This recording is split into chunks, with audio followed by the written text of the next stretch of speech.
വിശുദ്ധ മത്തായി എഴുതിയ സുവിശേഷം 10-ാം അധ്യായം 16-ാം വാക്യം. ചെന്നായ്ക്കളുടെ ഇടയിലേക്ക് ചെമ്മരിയാടുകളെ എന്ന പോലെ ഞാൻ നിങ്ങളെ അയക്കുന്നു. ഒന്ന് ചിന്തിച്ചാൽ പൊരുത്തപ്പെടുന്നില്ല എന്ന് തോന്നും.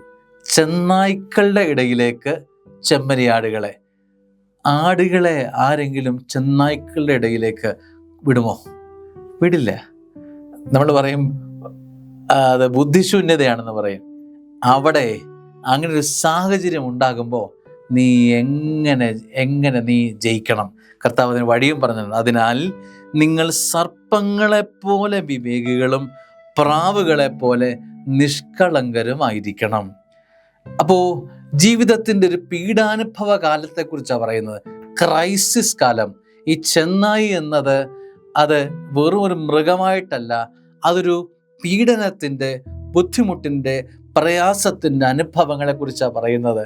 അപ്പോൾ നിൻ്റെ ജീവിതത്തിൽ ഒരുപക്ഷെ ഈ ഒരു ചെമ്മരിയാട് പോലെയുള്ള മൃദുലാനുഭവങ്ങളൊക്കെ ജീവിതത്തിൽ നിൽക്കുമ്പോൾ നീ ഒരു പീഡാനുഭവത്തിൻ്റെ, ചെന്നായി അനുഭവത്തിലേക്ക് ഇറങ്ങേണ്ട സാഹചര്യം വരുമ്പോൾ നീ എങ്ങനെയാണ് നീ പെരുമാറേണ്ടത്?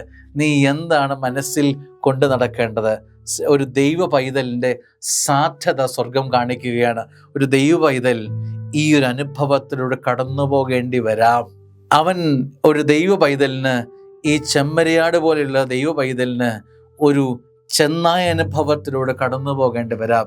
അവിടെ 2 കാര്യങ്ങൾ പ്രധാനപ്പെട്ടതാ. സർപ്പങ്ങളെ പോലെ വിവേകം കാത്തു സൂക്ഷിക്കണം.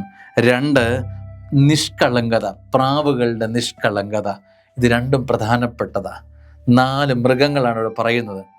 ചെന്നായ്ക്കളുടെ ഇടയിലേക്ക് ചെമ്മരിയാടുകളെ പോലെ നീ ഇറങ്ങുമ്പോൾ സർപ്പത്തെ പോലെ വിവേകിയും പ്രാവുകളെ പോലെ നിഷ്കളങ്കതയും.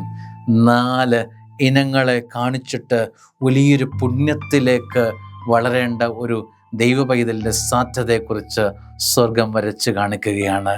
ജീവിതത്തിൽ നിന്നും ഈ 2 കാര്യങ്ങൾ നഷ്ടപ്പെട്ടു പോയി. വിവേകമെന്ന കാര്യം, സർപ്പത്തിനെ പോലെ വിവേകത്തോടുകൂടി കാലഘട്ടത്തിൻ്റെ അനുഭവങ്ങളെ നേരിടാൻ പഠിക്കണം.